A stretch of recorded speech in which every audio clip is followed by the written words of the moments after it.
Hello guys! Welcome to the world! Welcome to my vlog. It's me, Inday again. For today's video nga mga mare ay magluluto nga pala tayo ng isda.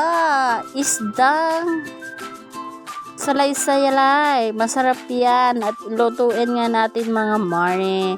So let's go mga mare. Samahan nyo pala ako for today's video. Ayan na nga mga mare at inililinis ko na nga pala yan para maging masarap nga mga mare. So ayan na naman pala si Aling Inday ninyo. Kumukuha nga ng panglagayan ng pang ano ng mga mare. So let's go mga mare. Samahan nyo ako for today's video. At ayun na nga mga mare. May sasabihin nga pala ako sa inyo for today's video. Yun nga pala mga mare ay pumunta pala ako doon sa doctor today at nagpa-check up nga pala ako mga mare.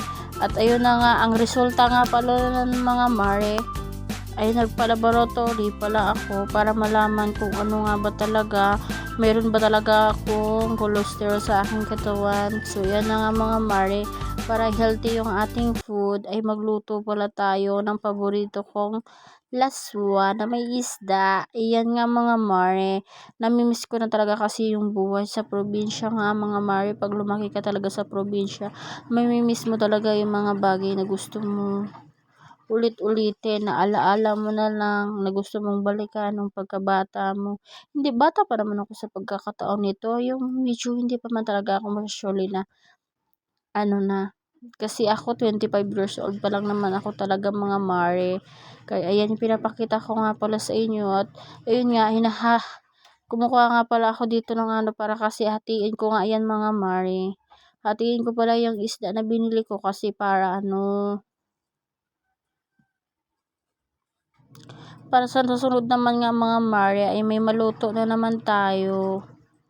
Kasi sabi ng doktor sa akin, bawal daw muna pala ako kumain ng dilata, ng inom ng kape, soft drinks. Kaya ayan, nagtatanong pa ako dyan kay tita nga mga mare kung saan nakalagay yung takip niyan. Ayan, tinuro niya na sa lamesa pala yun nga mga mare. So ayan na nga, binukod ko pa nga pala yung 3 piraso dyan. At yun, ang itinira ko is 4 na piraso na maliliit na salay-salay. Pero masarap yan mga mare. Kasi mas masarap yan nga mga mare pag press na press.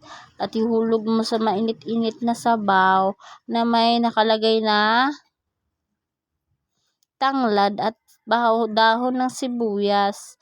Yan na dati ang naalala ko nung nandun pala kami mga mare sa Palawan na nakatira kami doon. Ang ginagawa ko nga pala niyan tuwing umaga ay mag-iinit ng tubig kasi yung papa ko nga pala ay kukuha sila at nag-aano pa sila ng gabi, nag-ilaw-ilaw sila doon at nangmimingwit sila doon sa Palawan at kumukuha pala sila ng isda. Kaya ayun, pagising sa umaga, mag-init ng tubig na may dahon ng siling at saka dahon ng sibuyas tsaka kalamansi. Kasi masarap nga talaga yun mga mare, yung may kalamansi at mainit-init pa.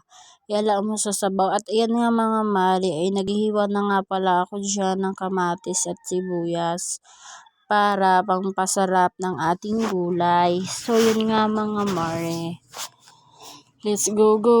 Pagpasensyahan nyo na pala yung mukha ngayon ng Aling Inday ninyo. Hindi pala talaga ako nakabihis nga mga mare. Kasi kakagaling ko nga lang doon sa check-up. Tsaka yun nga, hindi talaga ako nakakapag ayos-ayos ngayon talaga mga mare. Kasi hindi pa talaga okay yung pakaramdam ko. Alam nyo ba nakaraan kaya hindi ako nakakapag-upload masyado. Kasi nga, alam nyo naman nga mga mare, tao lang tayo at nagkakasakit. Ayun nga mga mare. Kaya ingatan natin yung ating sarili. Dapat lagi tayong maging healthy ang kinakain natin at saka lagi tayong mag-exercise araw-araw. Huwag lang tayo puro higa. Ayun naman yung ginagawa ko nga mga mare. nagpapaka-busy nga ako. Tsaka gusto ko talagang pumayat nga mga mare kasi alam naman, ayaw ko. Sa pagdating ng special na araw ko, ay mataba ang aling inday nyo. Ang pangit naman siguro tingnan yun mga mare. Kaya kung kinakailangan na natin na gustong pumayat, ay gawin nga natin mga mare para tayo ay pumayat. So let's go, go, go mga mare. At ayan nga mga mare, umiiyak-iyak na nga ako dyan. Ang sakit nga sa dibdib at sakit talaga nga mga mare. Ayun pala, pinapaiyak na naman ako ng sibuyas. At ayan nga, naghihiwa na rin pala ako dyan ng luya.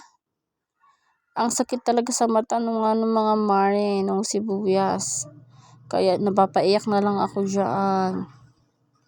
Ayan, pinapaiyak nila ako mga mare. Pero okay lang yan mare. So, ayan na nga, kumuha na ako ng kaldero. Tsaka lalagyan ko na nga pala yan siya ng tubig. Yung tamang tubig lang para sa laswa natin nga mga mare. Yung tamang sarap lang. Sana all masarap. Kasing sarap niya ba? Charot. Ano bang iniisip nyo dyan mga mare? Ayan nga mga mare. Oh, nagluto nga pala si Aling Inday ninyo. Ready na ba akong mag-asawa? Pwede na ba akong mag-asawa mga mare?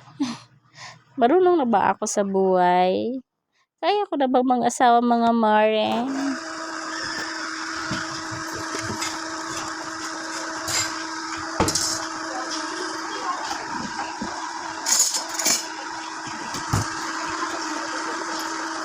Sabi ha?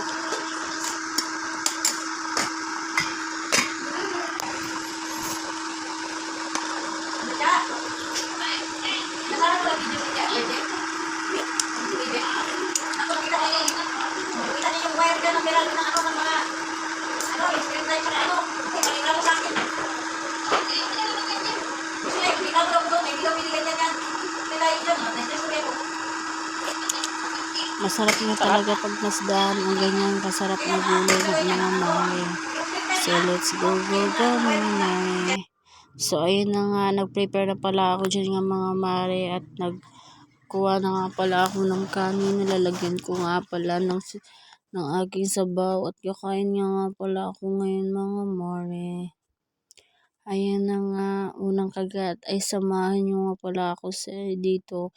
At sino nga pala nakaka-relate ng ganitong katulad ko nga mga mare, na laging gusto talaga ay masustansyang pagkain.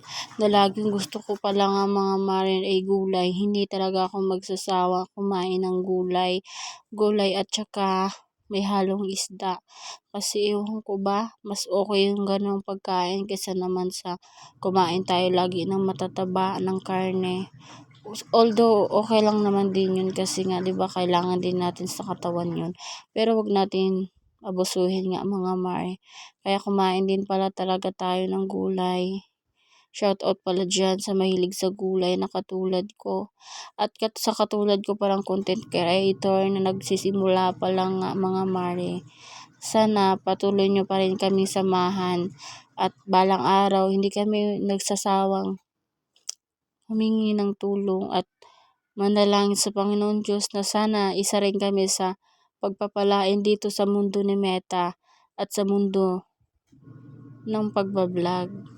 Pero okay nga lang yun mga mare. Willing to wait naman kami. Kaya ayan, sibagan lang natin nga mga mare. Ayan nga mga mare, ang sarap daw nga pala ng kain ko. Ayat na nga.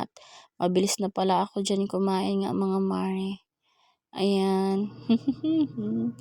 Parang si Correct lang ayan Nike pa nga daw itong damit ko. Ay, mahilig na nga pala talaga ako mag t-shirt ngayon mga mare. Kasi yun nga. So, thank you for watching mga mare. Thank you for watching on my vlog. Bye.